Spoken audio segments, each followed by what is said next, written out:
Hello everyone, thank you all for being here, and I would like to thank you Professor Ever Verhagen for inviting me to help him planning this symposium, and also I'm looking forward to have an open mind discussion today. Before our main speakers, Professor Ever has kindly asked me to briefly give an introduction on the complexity of injuries demands novel approaches. My name is Natalia Bittencourt, and I'm a postdoc researcher at the VU Medical Center with Professor Eber Verhagen. I'm also a sports physiotherapist from Brazil and a professor at the University Center in Belo Horizonte. And I've been working as a sports PT for the last 15 years, and I was the head of a sports PT department at Minas Tennis Club. So let's get started with this question. What makes a sports injury a complex problem? Traditionally, a complex problem is an emergent event that rises from nonlinear interactions between multi-level factors. And if I could summarize, I like this quote, which means that the whole is greater than the sum of its parts. And of course, if we want and if we recognize that a sports injury is a complex problem, we should have a coherence between the scientific problem, the philosophical paradigm, and also the methods.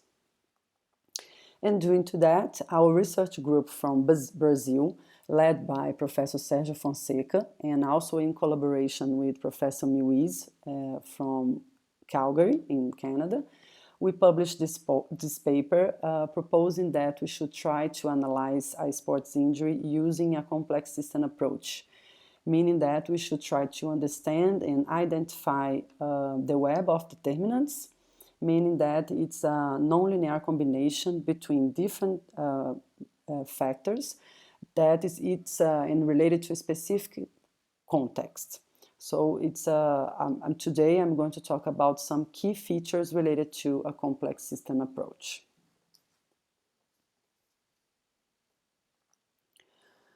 One of the key features of a complex system is interaction. So interaction is the core of a complex system approach. And I like this example related to how important is a connection. So can you recognize what this set of points or set of dots mean?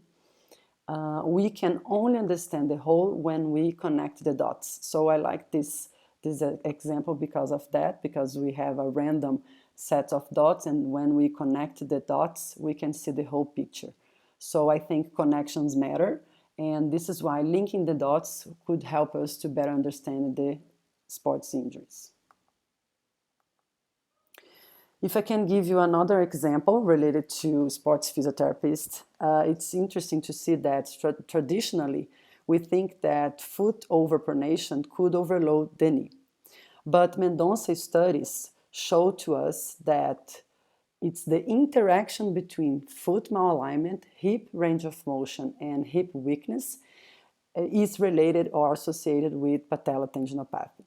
On the other hand, the same foot malalignment in interaction with a strong gluteal will be associated with non-injury.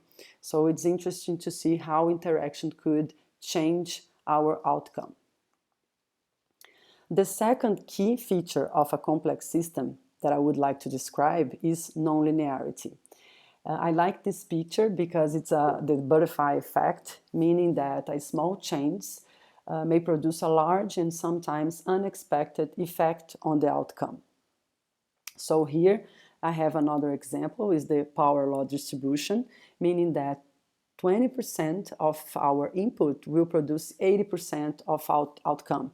So it's interesting to see that it's not proportional. In talking about sports variables, for example, we should try to understand the critical values or the threshold that may or may not trigger an interaction related to injury. And finally,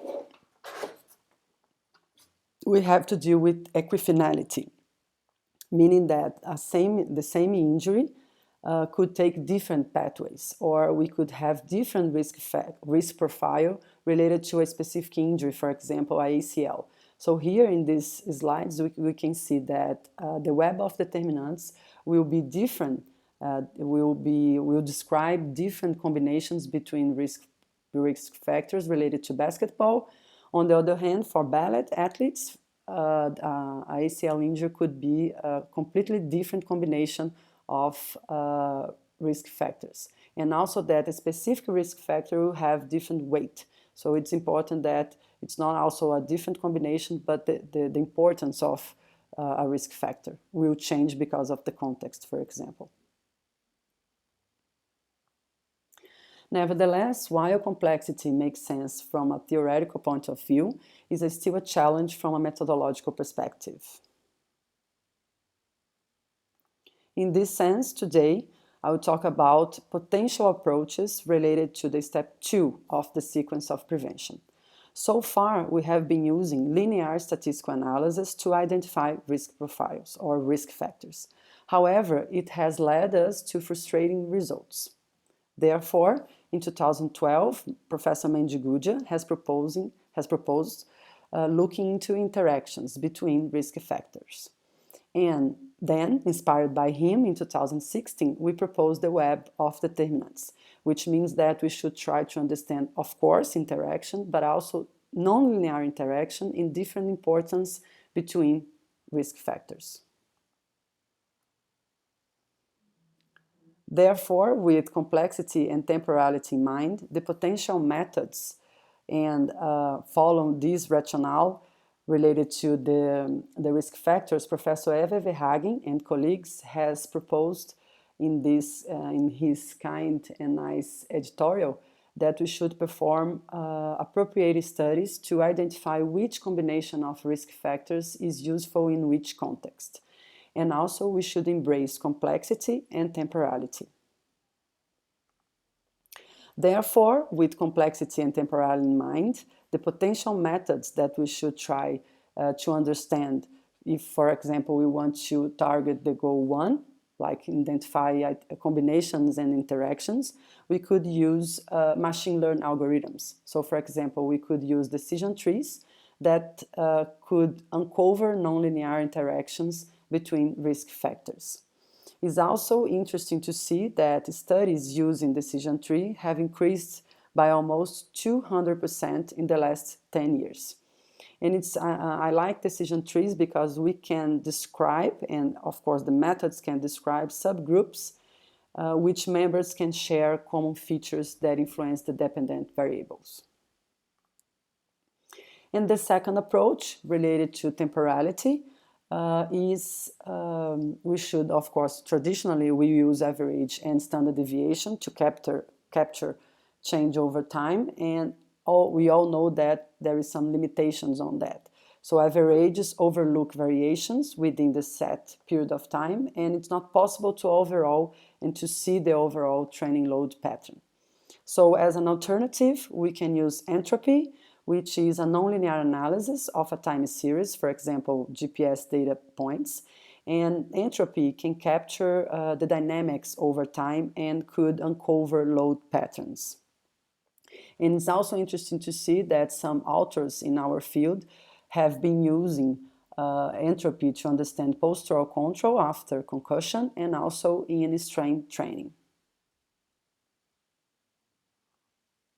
So here we can see two different graphs related to entropy, and we can see the differentiation between entropy and mean. So we have two patients. One patient is a healthy one and the other one has sleep apnea. And the graphic one, we can see the complex signal related to heart rate. And it's interesting to see that both patients have the same mean, but entropy can differentiate the signal.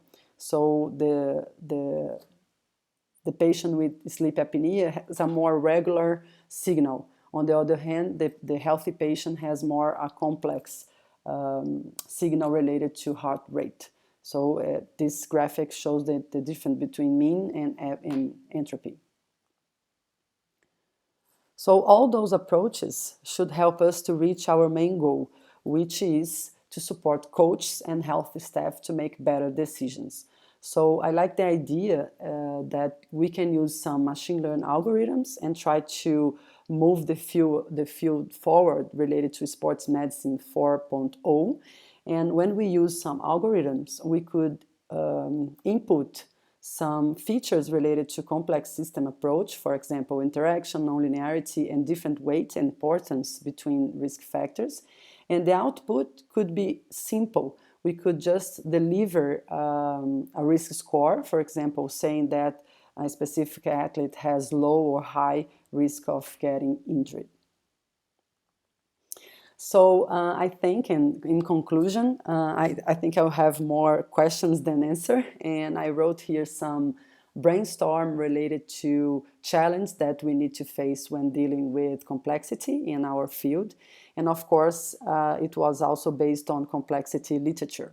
So the first one is we should try to improve our statistics methods in order to research in real-world settings that could generate new ways of working with imperfect data sets. The second one is that maybe there is no single solution and we should try to explore different strategies. And finally, I think we should talk and think about should a small sample size be a problem, or it's a way to extract useful information of a specific context and try to solve the specific and the questions related to a sports or a football club, for example. Thank you so much.